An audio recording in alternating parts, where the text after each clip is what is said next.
Happy to be here. I love my job and I talk a lot about it. That's the bad news. The good news is this is the last session, so you're fine. Really long title. I think you could also say, how do we trick an organization to becoming truly customer-centric? Profiling is one of the tools we can use. I'm going to talk a little bit about that.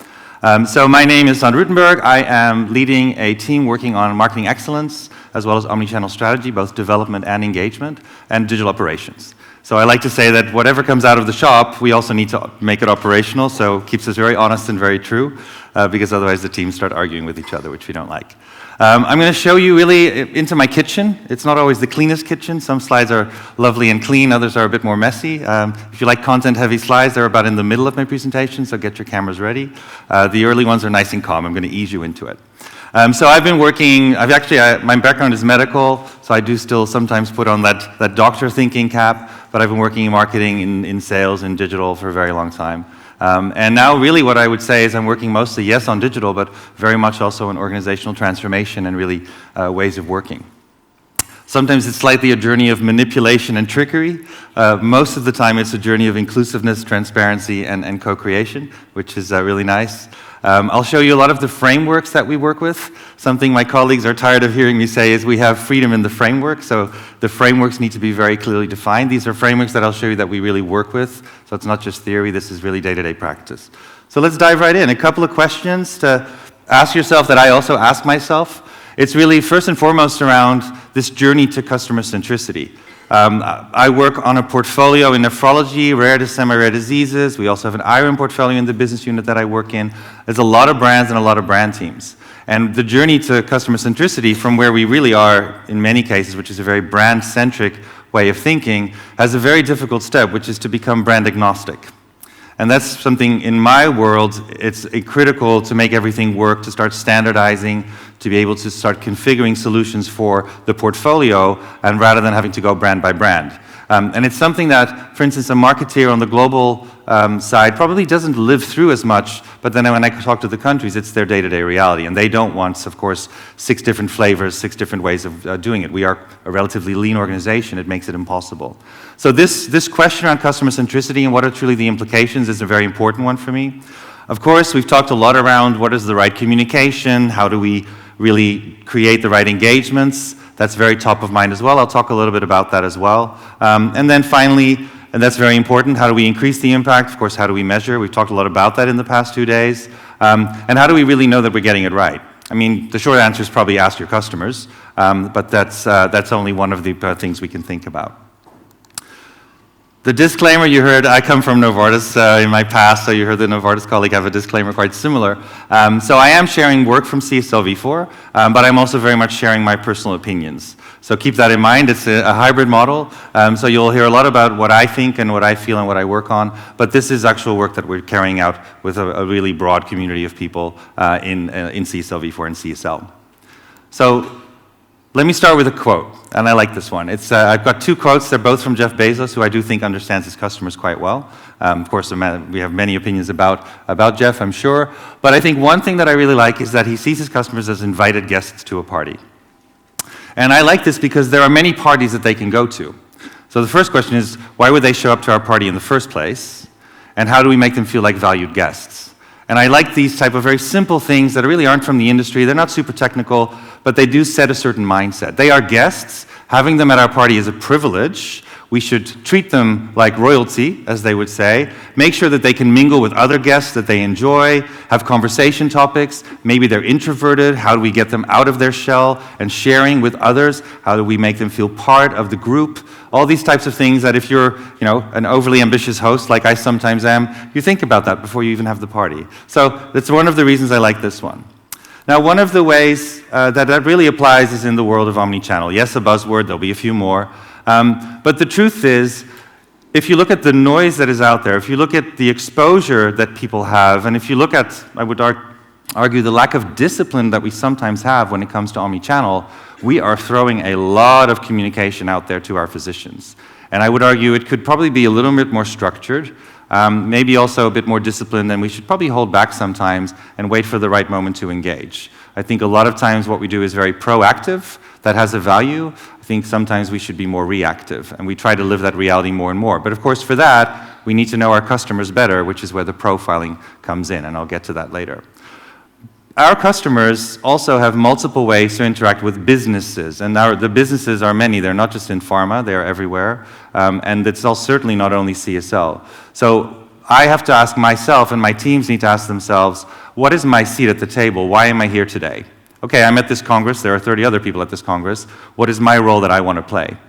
And so I think that is a way to cut through the noise that we see, because Omnichannel is a very powerful tool. It is also not the goal, it is only the tool. The goal is still to create impact, relevance, and have our voice heard. I would argue the world has become so dense and there's so many channels, communications, people wanting to share their voice.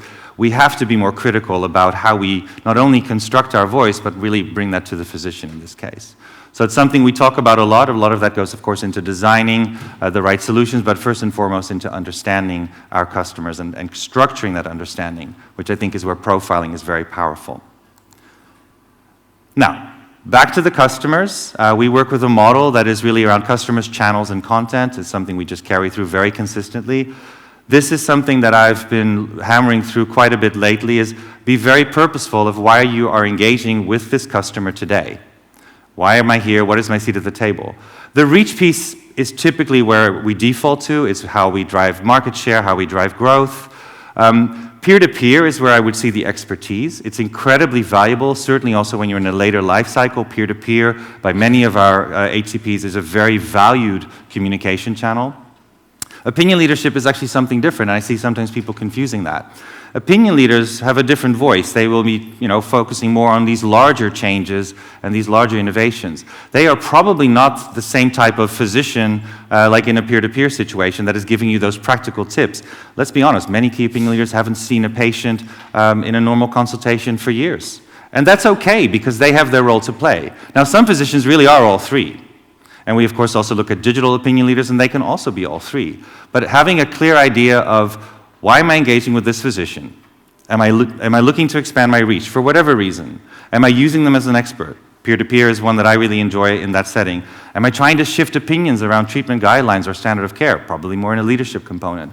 Certainly not trying to do all three at once. And I see omnichannel journeys also inside sometimes. They're just overly ambitious. They want to engage over, I don't know how long of a time frame, and more or less try to achieve all these areas with these physicians. That's not probably the best design. So we try to hold back and be very purposeful of why are we engaging today with this physician. Again, profiling comes in there as well. Now, bringing it back to more internally then, and it's going to be a bit of a wild journey, right? I'm not trying to take you on necessarily a logical course. I'm just trying to show you how I cook. But this is important. I've already talked about the top half. I feel like as an industry, we focus a lot on, and I hear that a lot actually in the past 2 days, a lot of focus on the right. Beautiful projects, beautiful campaigns, fantastic technologies, fantastic solutions. Actually, we're getting better and better at the operations. I think sometimes, my country colleagues might disagree with me sometimes. One of them is in the room. She'll keep me honest. But when I look at really planning, not just short term, but mid to long term, where do we want to be 5 years from now? What are the stepping stones? What is our strategic roadmap? What is the evolution we expect our customers to go through in the next 5 years? We actually don't talk about that stuff so much. What are the legal things that we expect to happen? When we look at digital health, I think we were pretty naive about how quickly the regulations would start shifting. Yes, they're shifting, but much slower. What about customer engagement? What about the ethics of it all, the data privacy? So I think planning and execution, and really going back to the core of how we approach that, is something we should probably reconsider a little bit. The world is changing very, very rapidly. What is the pace that we want to go on as an organization? What can people handle? I hear often that people feel quite overwhelmed by all the possibilities. So planning and execution is also that part. What is the pace we are willing to take? One thing I also often say, and I've experienced it, it's pointless if we have about a community of maybe 50 people, which we call omnichannel champions. They are the catalysts in the organization. They are driving this change. But it's completely pointless if 2 years later, they're all on the journey and they've left everyone else behind, including the field teams. So that's where planning and execution really comes in. And that goes really, and I already spoke to that, of course, immediately into the next one. What is our organizational readiness? Where can we be in the next 12 months, the next 3 years, the next 5 years? What do we think is realistic? How are we not going to overwhelm people? What do people do when they're overwhelmed? They shut down. And we see that happen all the time. And they disengage. The easiest thing someone can do, including physicians, is just walk away and not engage with you. So those two come in, and that goes into our strategic approach. That's not unique to my team. That's actually something we do more broadly. People first. We do a lot of co-creation, also with our field teams, for instance, which I think is a key to our success. Looking at the reach, how can we reach more customers, new customers, better engagement, more depth with our existing customers? How do we drive impact? Right time, right place, yes, but is it relevant to the customer? Are we giving them something that feels valuable? And then, of course, efficiency as well. Operations and making something sustainable as well as scalable is really a big issue. I've seen a lot of work that I've personally also worked on that when I walked away 2 years down the road, it really hadn't scaled and it wasn't as sustainable as I would have hoped. And that's something I challenge my partners on a lot as well. Like, okay, that's great, but what when you walk away? How am I going to keep this all running at an affordable cost as well? So this one I briefly mentioned as well. It's something we talk around a lot, customers, channels, and content together. So when we think of customer journeys, they were mentioned, again, not the goal, but a good methodology to structure our thinking. Sometimes overly complex. We talk a lot more about micro journeys now, smaller journeys with one goal in mind that they want to achieve. What is the potential to engage, and how can the customer journeys help us tap into that potential in a structured way? And are you really doing that in a very disciplined way? Is everyone approaching these the same? I've seen many different ways of doing customer journeys. Some are very complex. Then channel mix. Omnichannel, of course, is not always more and more and more and more and more, which I do sometimes see happen. Let's do email, let's do social, let's do a WhatsApp, let's have a peer-to-peer and a congress and a webcast. Okay, that's probably a bit much. So understanding what the right mix of channels is. If you're trying to create peer-to-peer, it's completely different from trying to raise more awareness around the need to treat. So I think the channel mix needs to be reconsidered every single time. And then finally, content formats. What are the patterns that we see working? Obviously, again, goes back to profiling, but also things like personas and so forth. We actually work more with adoption ladders because we think it's a good structured way that we can also pull into our systems better than personas, which are highly specified, but that's more of a taste. But we all, I think, are all looking into these different areas. Again, discipline, making sure every brand team does it the same way, making sure the guidance that comes out to the countries is the same, really important. Which brings me to the next quote. And now we nail it down more into profiling. Now we get to the content-heavy slides. We need to understand needs and preferences. Doctors do not want the same thing as we do. It's just the way it is. They have different needs. They like digital a lot, but not all the time. They want a network. They want a profile. Transactional, digital, usually very much powerful tool and very effective. When it comes to building trust and relationships, face-to-face still has a clear role to play. So understanding that and then ultimately personalizing the experience, I mean, and this is in Jeff's words, of course, loyalty and growth. I don't really talk about loyalty as much, but I do think it's important that we think of profiling as a critical step on this journey to customer centricity. It's a way for us to structure our thinking. I'll show you a little bit about how we are approaching that. So first and foremost, know your data. We've been working really hard on upgrading how we were able to utilize our web metrics and our social metrics. I think we've got the technology in order now, and now we need to change behaviors and change habits so that people really start referring to more than just CRM. We have some large data partnerships, including with IQVIA, Precision AQ, who are here actually, to feed more into that. And we're moving into Net Promoter Scores, which has just been piloted, and more customer feedback and voice of the customer. So we're taking it step by step, but building up a really rich data set that we can tap into easily and translate to action is critical. And then, of course, and I won't go into all the details, but I think you can all appreciate what that ultimately then enables. So now I'll show you a little bit about what we're now doing with that. So we've started with digital affinity, sort of the highest level. I mean, the most simple, do they like digital or not? Of course, there's a bit more to find in there. So we also look at what channels are people using, how frequently are they using those. I'll show you a pilot example of that next. But now we're moving towards channel affinity. So now we want to know, but why are they using these channels? What are the behaviors that we see and why are those behaviors occurring? So we're doing some qualitative research, currently focusing on nephrology, to really understand a bit more of the attitudes behind these behaviors that we observe, which we then move into more quantitative. When you look at the data sets that we have access to, they never cover our full universe. They maybe cover up to 50% of our doctors. So one of the things we also are working towards is really modeling. What we don't want, and that's a clear choice we've made is we don't want country teams, field teams to start gathering additional data. They have enough on their plate.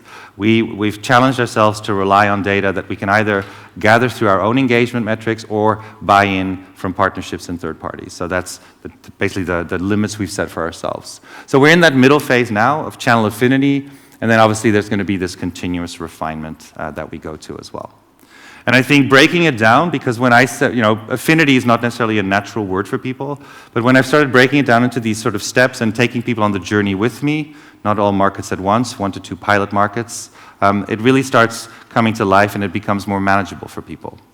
Because what we see a lot is we have amazing data, but when we look at how it's being utilized, it's quite heavily underutilized, I would say. There's a few experts who are super users, but the broad utilization isn't there. Now, what we're also doing is really co-creating this with the countries and, again, with the field. So we have field ambassadors, people who are already a bit more into the topic, who then are peer coaching some of their other field colleagues as well. So now I'm going to go into a specific example of what we're cooking, which is a pilot we've done in Spain. It's a project called Darwin.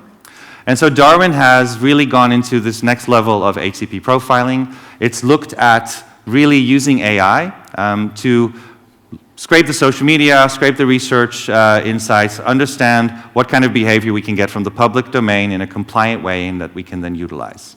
Obviously, we then combine that with some of our own data around has this physician given us consent to engage digitally, those types of things. I think a lot of us are looking at that. I think what's interesting is the impact that that immediately had. So we saw some very interesting things. We saw people that were talking about our drugs, about our disease areas, and we weren't visiting them, or we weren't visiting them enough. That was an immediate value that we generated just from starting the work and preparing the model that I'll show you. We also started seeing that people that had actually, from their behavior are actually quite digitally, have a high digital affinity, and we see that we're not actually engaging them digitally at all, which is, again, a missed opportunity to engage with them the right way. So that's where Darwin has really helped us. And what I think was a really big win also for the Spanish team is that they really co-created this with the field teams. They didn't go straight into the technology. They had first a robust conversation around how well do you know your customers, what are you observing that maybe you feel you're maybe missing out on opportunities to engage them with value and with quality. And that's where this pilot project, which we're now building on, has really helped us set the course, also in how we do this internally from an organizational perspective. This is what it looks like. There are much prettier versions of these types of things than this one. But this is just the general overview. You see all the physicians' names. Of course, I've moved those out so that we have still the privacy. This is more relevant, actually. So you see the AI button. You can get a recommendation from the AI on what this means and what they would recommend you to do as a next best action. You can see the keywords that they're working on. There's analysis happening in the background. Would we consider this physician to be an influencer, which is on the top left? What are their profile preferences when it comes to science, highly scientific or not? But also what I quite like is this heat map. When are they really active or when are they not? So what is probably a good timing to engage? It's not something I've seen a lot in practice yet where we actually map out when we should be engaging our different physicians. I'm pretty sure most of our office teams just send it out at 2 p.m. And probably not tailored to when the physician would like to receive it. Check yourself. I'll speed up a little. So what are we doing now? This is the first insights into the research that I was talking about, moving from digital affinity towards channel affinity, where Darwin was our step 1. Now we're going into step 2. It's not rocket science, right? But it is the reality that we're seeing from our physicians. So I'm not like going anywhere revolutionary, but I think what I'm showing you is this initial reality that we're working with. One interesting one around pharma communication. Yes, they are skeptical unless they've asked for it. And I think another one around information gathering, actually much higher than I thought, 2 to 6 hours. And we're still fine-tuning this. I'm just showing you our very initial insights from that first phase. This is very interesting. So this is where we think things can be actioned. So clearly communication preferences, I hope that's obvious. We're really rethinking how we approach conferences and events. We're seeing that a lot of people are not able to attend, and we need to do much more to translate what happens there out of these congresses. Our approach to meetings need to change, more peer-to-peer focus, enabling conversations. Digital communication, very interesting. They chat a lot, WhatsApp groups and other groups. There's a lot of these peer chats happening. Can we tap into that? And we're rethinking social media. Our social media was quite corporate, and we're now moving it into a much more country-based social media approach when justified. I still have 20 seconds left. I'm not going to go into all these slides, but these are some of the things that I walk away with. Customer first, or maybe customer obsessed. Really being disciplined about that and truly living that reality and holding people to account. Fully cross-functional, so we do this with field, country, global, medical, commercial. We're not that large as an organization, so it's maybe a bit easier. Data-driven, or maybe also data-obsessed, I would say as well. Profiles for us, very important stepping stone, almost like a hinge that we're tapping into to bring this to life and give it structure and live that customer centricity. AI-powered, but not AI taking over. So this is really augmented intelligence, I would call it. And then finally, evidence-based. We haven't gone into that. Maybe in the future I'll share more of the actual outcomes and quantities. But this is what we're cooking at the moment. I hope you enjoyed it.